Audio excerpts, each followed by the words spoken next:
Bismillahirrahmanirrahim. Assalamualaikum warahmatullahi wabarakatuh. First of all, let's say thanks to our God, Allah Subhanahu wa Ta'ala, who has given us mercies and blessings so we can gather together here without any trouble and obstacle. Secondly, may salawat and salam always be with our best prophet Muhammad Sallallahu Alaihi Wasallam, who has brought us from the darkness to the brightness, from Jahiliyah era to the great era, like right now. Thirdly, my special thanks I deliver to my lecturer, Mr. Dr. Kaharudin SIPM, who has given me this time so I can present my final test. And don't forget also my special thanks to my family and my friends who always support me in every condition and whom I love. So let me introduce myself. My name is Aulia Aguspina and I'm from PPIB 2019, and now I'm in the 5th semester at UIN Alauddin Makassar. In this video, I will tell or explain about curriculum and instructional development, which includes 3 topics. The first topic is preliminary phase, the second is development phase, and the third is review phase. In this video, I also explain more about the 3 phases before, then explain one by one from the first phase, which is preliminary phase, until the last phase, which is review phase. So, to shorten the time, let's begin the explanation. Here we go. In curriculum and instructional development, the first phase is preliminary phase. In this phase, I will explain 3 points. The first is making decision on need analysis.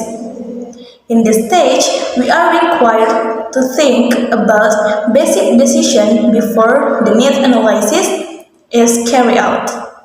What to decide? First, we must determine who is involved in the need analysis. Then, we have to decide 2 things.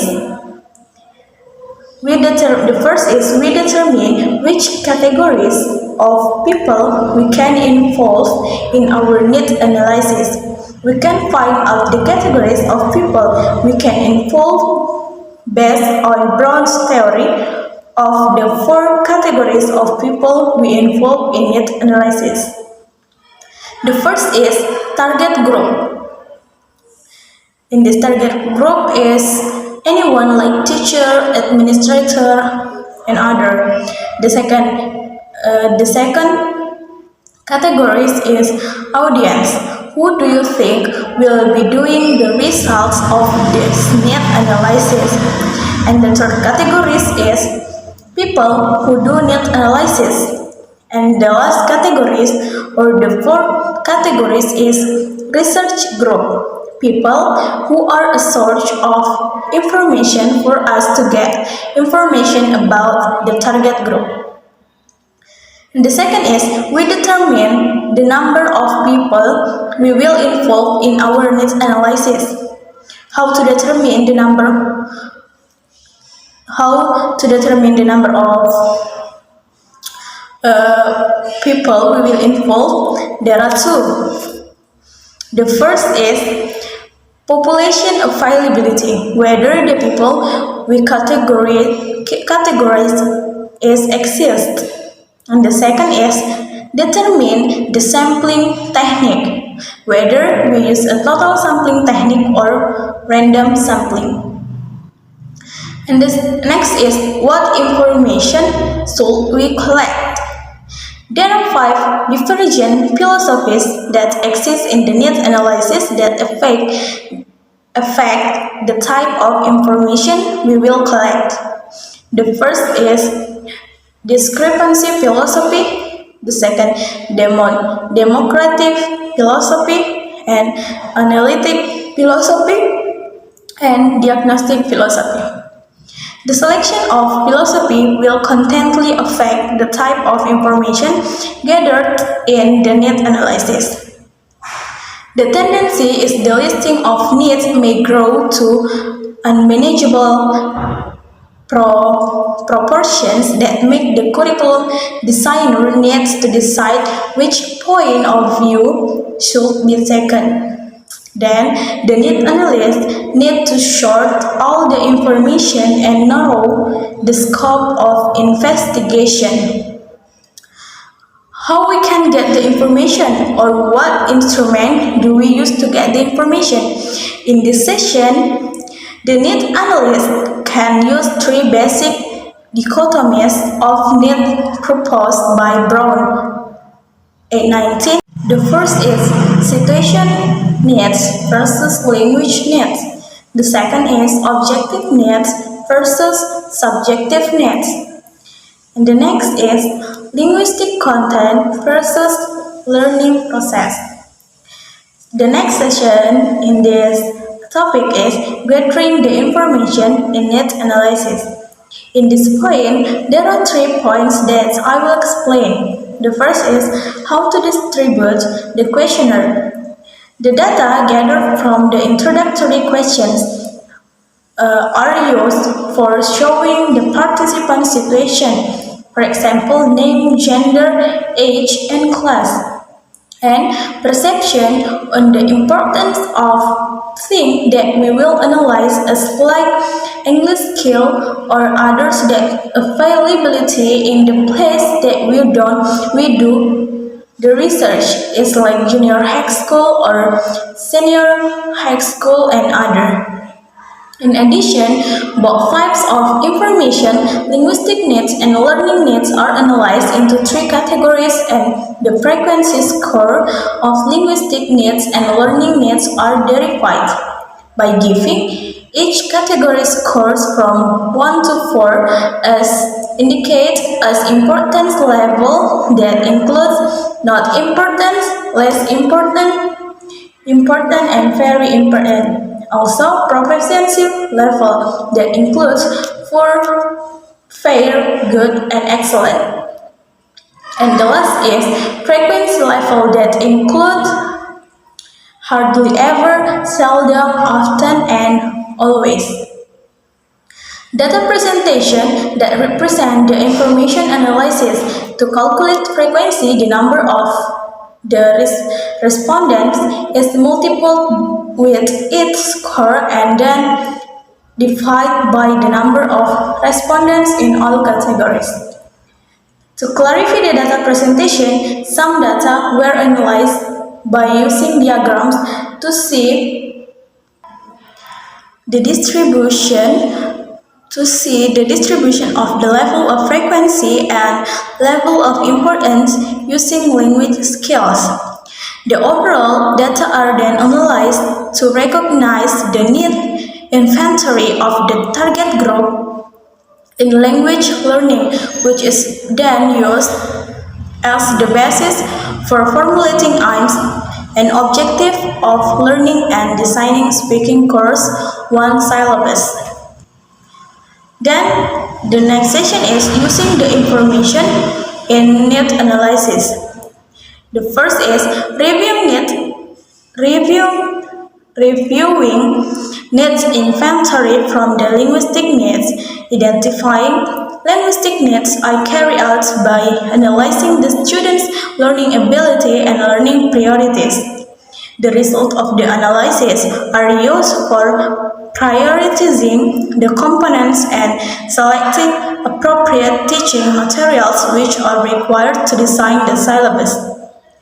Second is reviewing need inventory from the learning needs. The students' learning needs in this study were identified by analyzing the students' learning problems and learning attitudes. The students' learning problems were described based on the analysis of the respondents' perceptions, the students, the lecturer, and the graduates. On the obstacles to the students' learning success to be able to speak effectively in one subject. While to explain the student's attitude, the writer analyzed the student's learning preference and learning style based on the respondent's perception. Since these two factors were believed were believable to affect the students' attitude in learning. And the next is formulating goal and objective. Richard 2001-120 suggests that aims have four main purposes. The first is to provide a reason for the program. The second is to provide guidelines for teacher and learners. And the third is to provide a focus for learning. And the fourth is to describe important and realizable change in learning.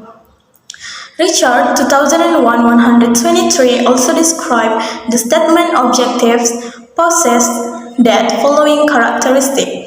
The first is objective describe a learning outcome. The second, objective should be consistent with the curriculum aim. And the last is objective should be precise and feasible. Then move to the next topic or the second topic, that is development phase. Last time I have explained about preliminary phase, and now I will explain again about development phase. This is the second session that I will explain in this video. The first thing that I will explain is about selecting and organizing course content.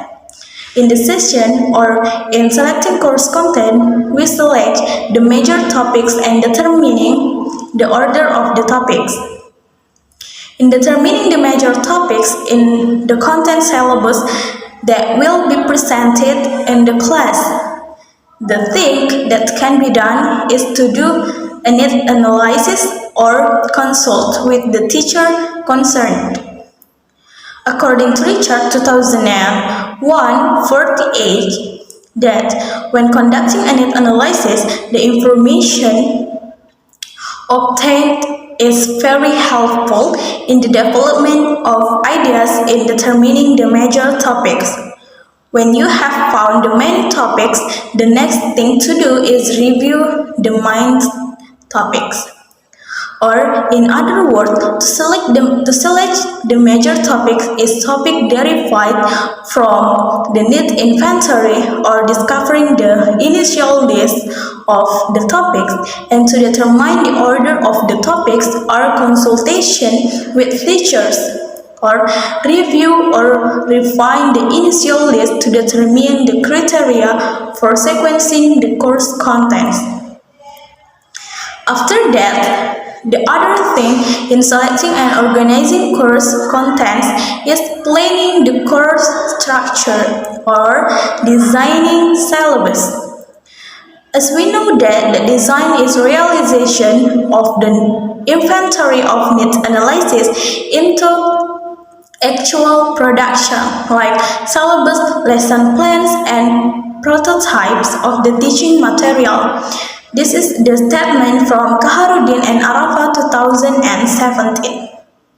Design of the syllabus is carried out by, the first is selecting the syllabus framework, and the second is developing the syllabus or distribution of the contents of the course.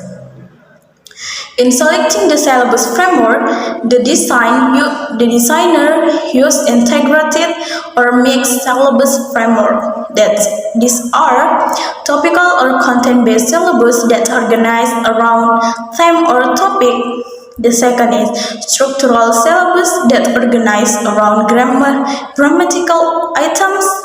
And the third is competency-based syllabus that organized based on the specification of competency expected to master.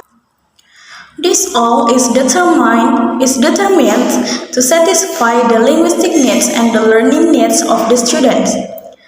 After that, in developing the syllabus, we distribute the course content like a number of sessions or week, theme or units, topics, activities, grammar items, and competencies. Then, the second thing that I will explain in this phase is developing the teaching materials. There are three procedures in developing the teaching materials. The first is mapping out the course items in the form of sections or instructional blocks.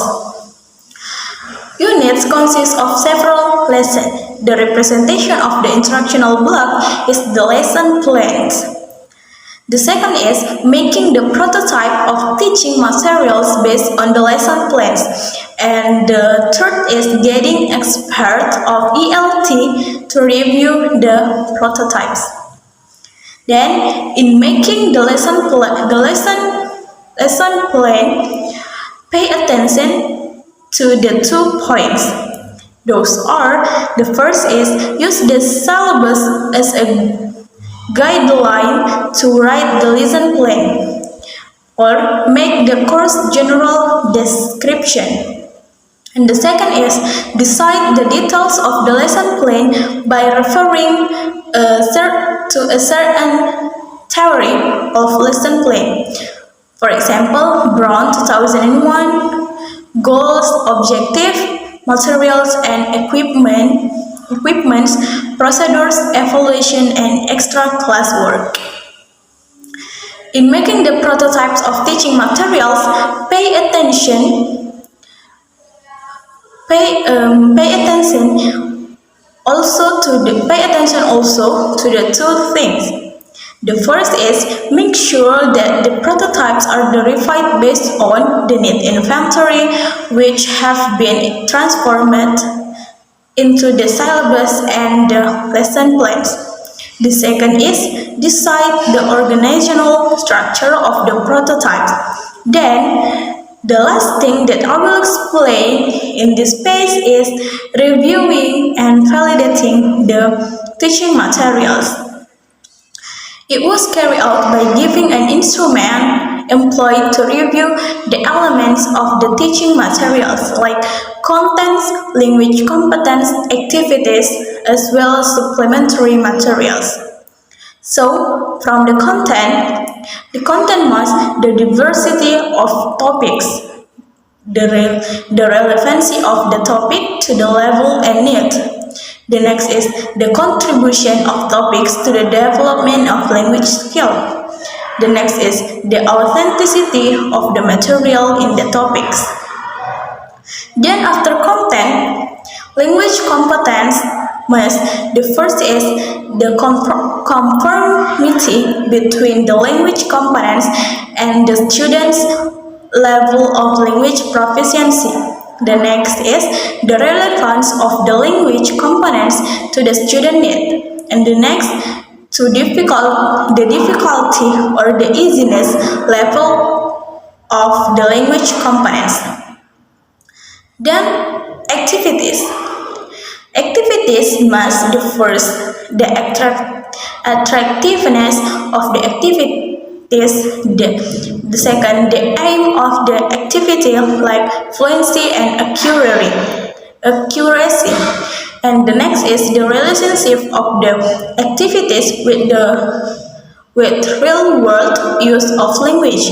And the next is the form of the activities. Next, the language focus on the activities. And the next, the encouragement of the activities to language creativity and the clarity and consistence of the activities instruction. Then, after activity, there is also supplementary materials. So, supplementary materials must, the first is instruments or media for learning a certain language components. The next is the availability of handouts and the availability of authentic materials, for example, photos. Then, the last topic in my video is review pace. Before I have explained before about preliminary pace and development pace. So, this time I will explain also about review pace. As we know that review is the process of describing the outcomes of trying out the developed course content like syllabus, lesson plans, and teaching materials. This phase should be carried out by in two steps. First is implementing the instructional material in the classroom, and the second is evaluating the outcomes of learning. In implementing the instructional materials in the classroom, we must know about the first is selecting instructional material. It can be done by the first is the topics of the instructional material are randomly selected among the 11 topics of the developed teaching materials. And the second is the number of topics of the instructional material is selected based on the decision of tryout time allotment. Then, in implementing the the second thing that we must know in implementing the instructional materials in the classroom is deciding procedures. Each instructional materials is implemented into general procedures: teaching and evaluating, with special time allotment and procedure for it. Session 1, teaching, from opening, explaining, and training. Activities in session 1 is lesson A and lesson B, 60 minutes, which is lesson A about skill getting for about 40 minutes, and lesson B about skill using for about 20 minutes. And session 2 is evaluating. In this session, activities is lesson C, review 30 minutes, which is language game for about 20 minutes, and grammar presentation for about 10 minutes, and then extra classwork. The second is time allotment. There are two types of it. The first is general time allotment, refers to the number of sessions required to try out the prototypes of the instructional materials. One instructional material is for one session. The second time allotment is specific time allotment, refers to the number of minutes required for teaching the instructional materials for each session, or in other words, one session lasts for 90 minutes. Then, after knowing the implementing of instructional material, let's move to evaluating the outcomes of learning. In this evaluation phase, summative evaluation is used for evaluating the effect of teaching of the course contents to the targeted groups as the result of implementing the syllabus design and the instructional materials. Summative evaluation refers to checking of what has been learned at a specific point in time, is like at the end of a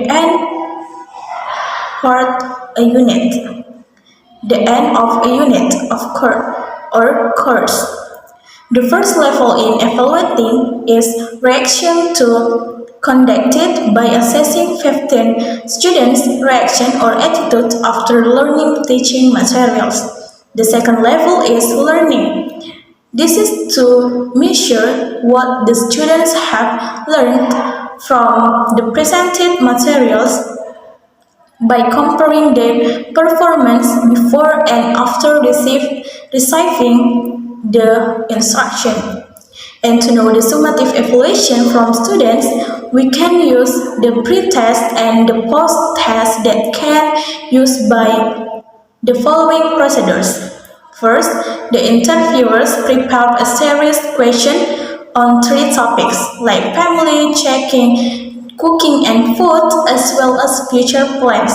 The second, the students are then interviewed in pairs of or even trees to put them more at easy and relaxed atmosphere through the presence of a friend or a classmate.